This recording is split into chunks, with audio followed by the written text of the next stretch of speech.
Hello again, my name's John. I'm a retired cook from the northeast of England in the UK, and welcome to my latest video recipe. And in this one I'll show you how to make these delightful individual coconut snowball cakes. They're a soft, light and delicious little sponge cake with a crispy outer shell of icing and coconut with a wonderful milk chocolate base. These little snowball sponge cakes were my childhood favourite. Whenever my mother was making these, I was never far away from the kitchen. So sit back and enjoy the recipe. You can view the ingredients list and full written method for this recipe on the recipe page on the channel's website. I'll leave a link in the description under the video, or you can click on the eye icon top right of the screen to take you directly to the recipe page. I'd also like to thank my Patreon, PayPal and Super Thanks supporters for their very kind help in producing these tutorial videos. Your amazing financial support really helps with ever-increasing equipment, ingredient and editing software costs. I'll be giving you all a name splash and shout out a little later in the video. Okay, let's get on with today's recipe. Okay, due to my dodgy hand, I'll be using my stand mixer to make my cake batter in. But if you're fit and able, you can easily mix this batter using a hand whisk. I'll start by adding the sugar to a bowl. You can use granulated or caster sugar. I'm using caster for mine. It just dissolves a little quicker. Next is the butter. It's important for a good rise and to prevent sinking when baking that the butter is soft but not runny, enough to leave a dent when lightly pressed with your finger, as you can see in the video. Next to go in is the eggs. Once again, make sure these are at room temperature. Take them out of the fridge the night before. If you use cold eggs, it'll just make the butter hard. Now add the self-raising flour to the bowl. And like the caption says, if you're using plain or all-purpose flour, you'll need to add 2 teaspoons of baking powder to the flour, as self-raising flour already contains baking powder. Now to give the cake an extra lift, add a 1/4 teaspoon of bicarbonate of soda. You may know this as baking soda. Now add your desiccated coconut. Now this is pretty common in the UK, but if you can only find coconut chips or flakes where you live, simply run them through your processor or spice grinder to reduce the size. And by the way, don't add the milk and the vanilla just yet. Right, over to the mixer. If you're making your batter using a hand whisk, just follow the same times and procedures that I'm doing with the machine. Firstly, using the paddle attachment, set your machine away on slow speed to get all of the ingredients together. Do the same if you're hand mixing. Once everything's together, stop the mixer and scrape down the sides of the bowl. Now set your timer for 1 minute, and on medium to fast speed, number 6 on the KitchenAid, start your machine and mix for that 1 minute. Do exactly the same if you're hand whisking. If you get tired, just stop, but pause the timer if you do.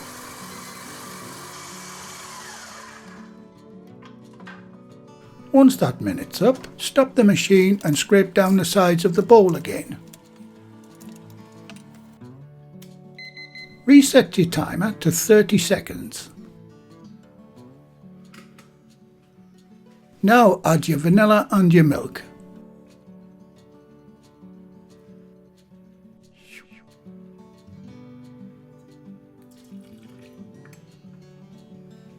Using that same medium to fast speed, set your machine and your timer away again, and do exactly the same if you're hand whisking.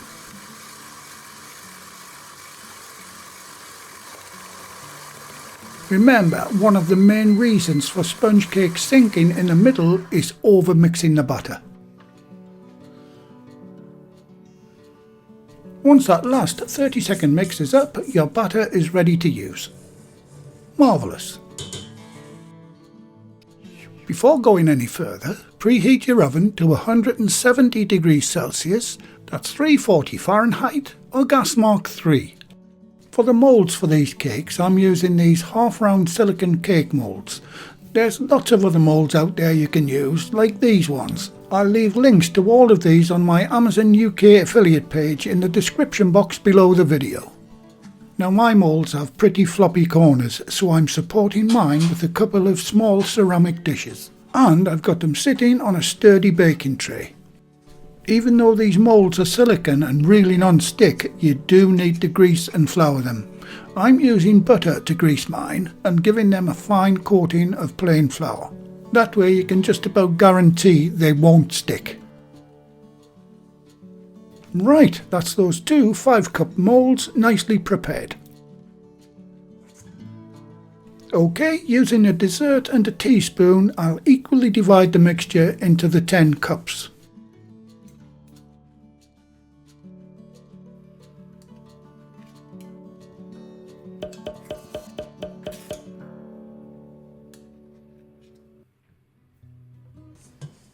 Once you have the batter in the moulds, level them out as best you can using a small spoon.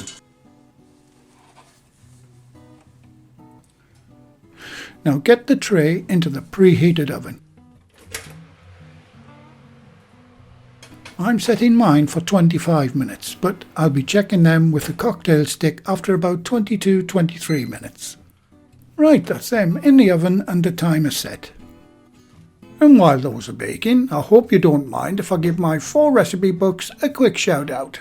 The books have lots of our favourite recipes from our work kitchens in them, and also book 4 in this series is totally dedicated to bread recipes. And by popular demand, the skeleton style oven gloves are now available too. Just click on the eye icon top right of your screen and that'll take you to the website shop where all of these items are available now. OK, mine's been in for about 23 minutes and to me they look done. So I'll check them with the cocktail stick. And the stick is coming out clean, so these are done. Right, I'll get them out of the oven. Now I'll put the whole thing on a wire rack and allow them to cool for 10 minutes. These are way too tender to try and get out of the moulds at the moment. And the aroma coming off these little cakes is absolutely gorgeous. Right, they've been cooling for 10 minutes, so it's time to get them out. And due to the careful preparation of the moulds beforehand, they're popping straight out of the cups and looking fantastic. OK, after a further 5 minutes they're completely cool now. The next step is to cut off what was the top bump of the cakes, as this will become the base. Just get a serrated knife and carefully cut them off as shown. Don't for 1 second think these will be wasted. I freeze them and use them as bases for my trifles. Mind you, that's providing they actually reach the freezer before disappearing. Time to mix up the icing. Try to use royal icing or powdered sugar if you can, as this sets a little harder than normal icing sugar.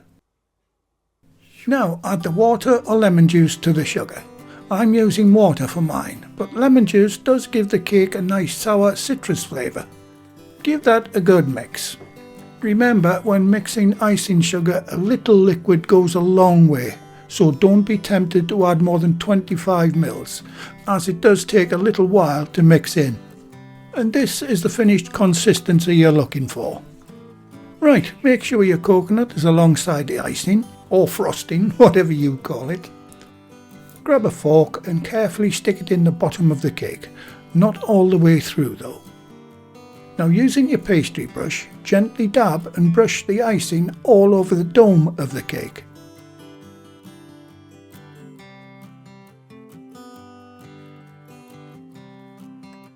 And while it's still wet and sticky, cover it with the coconut as shown. Now the kids love doing this part of the decorating.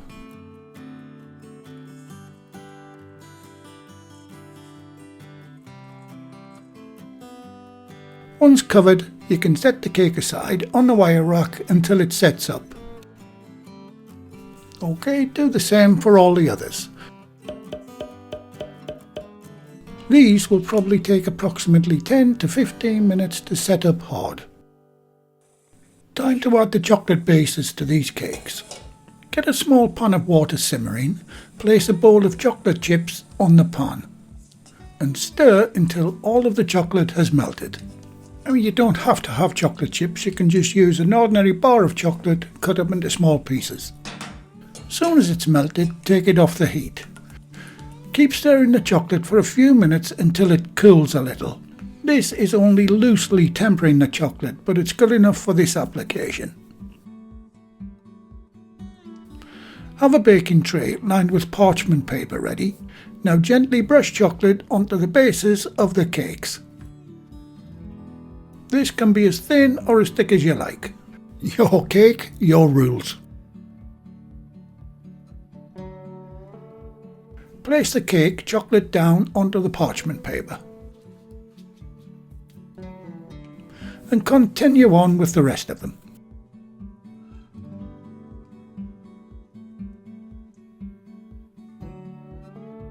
Once they're all done, place the tray in the fridge for about an hour to allow the chocolate to set. If you have any chocolate left, pour it onto some parchment paper on a plate and get it into the fridge.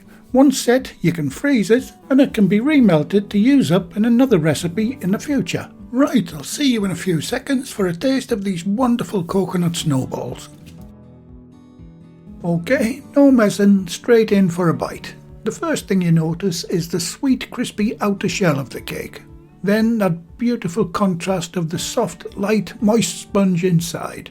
And of course the little snap and taste of the chocolate base. Simple ingredients, fun to make and a dream to eat. It's a beautiful little cake and definitely worthy of a big thumbs up, guys.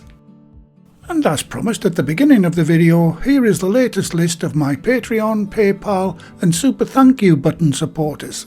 And they are Cobsa Cecilia, Christoph Markgraf, Bill Davis, Annie Cleve, L. Sterling, Tony Caudle, Mary Fanning, Jin, Tom, Jen Tomlin, John Warren, Megan Saw, Vicky Ann Painting, Bill Kerr, Henry Schumacher, Margaret Davies, Mrs. Dawson, Colin Glome, Matthew Watson, Jonathan Guerrero, Linda Schamberger, and last but not least, I'm a retired cook from the northeast of England. And there's also one who wishes to remain anonymous.